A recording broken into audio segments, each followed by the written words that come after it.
Firstly, I want to pay my sincere last respect to that of great prominent Afenifere leader Pa Ayo Adebanjo, about whom I read today, breath is last, peacefully at his residence in Lekki, faraway Lagos State.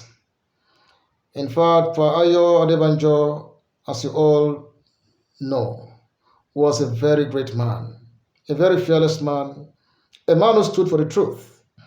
In fact, Pa Ayo Adebanjo during his time stood tall like the mountain among like the Everest among mountains. He distinguished himself like a stalagmite among seven hills. I admire that man so much. It's a very big pain, understand, that he is no more.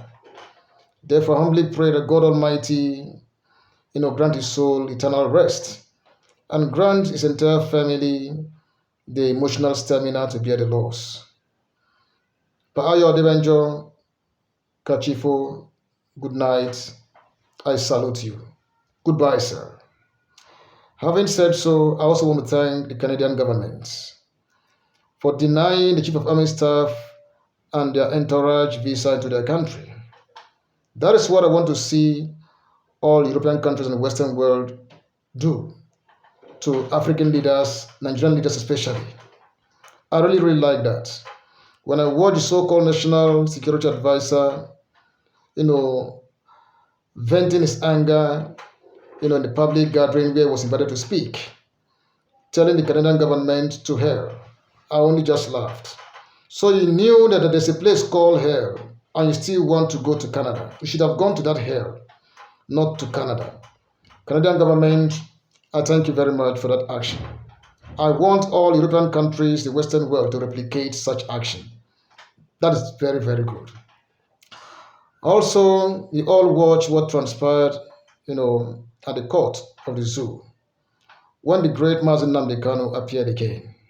You all saw how he spoke. You saw the way justice was about to be obtained, how the Nigerian judiciary, or the judiciary that is, described as the hope of the common man, was about to incriminate an innocent man. All of you knew very, very well that the Nigerian government carried out the unlawful and extraordinary rendition without adhering to due process, which is a monumental, gross violation of all international conventions, protocols, and treaties that the zoo you call Nigeria is signatory to. And by extension, is equally a monumental, and breach of the fundamental rights of Mazen Nnamdi Kanu. The court in the zoo there had discharged and acquitted Mazen Nnamdi Kanu and even held that the federal government failed to controvert all the allegations that the IPOB leader was abducted in Kenya and brought back to Nigeria without extradition proceedings. That is the fact about it. The same government who went there to kidnap Mazen Nnamdi Kanu could not even stand before its own court to say they carried out that action legally. What does that tell you? If you are sensible enough, what does that tell you?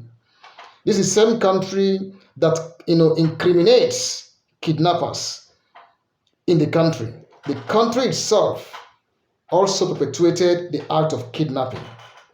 We should not forget, because history is always there, that the same Buhari idiot government perpetuated such act in the 80s against one Umaru Diko, and that zoo paid severely for it.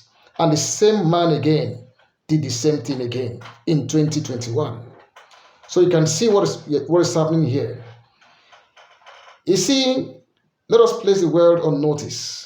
If anybody thinks they're going to play politics with the case of Mazen Nnamdi Kanu against the so-called 2027, we want to let all of you know today that you're wasting your time. You are wasting your time. All of you are wasting your time. It cannot happen. Mazen Nnamdi Kanu is not negotiating with anybody for any reason. He is only telling you, follow your own law. Respect your law. At least for once, obey what we call the rule of law. It's as simple as that.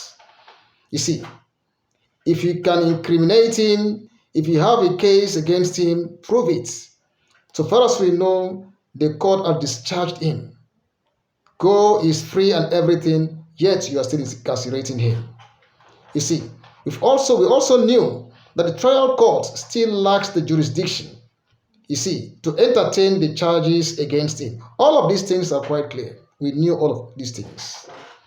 You see, we want to let Nigeria know that in due course, if Mazi Nnamdi Kanu is not released before this year runs out, I am very, very sorry.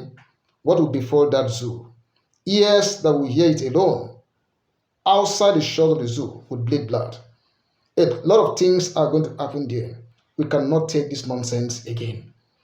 Ndigo, you all have to rise. It's not a matter of Kanu, it's a matter of all of us. It borders on all of us.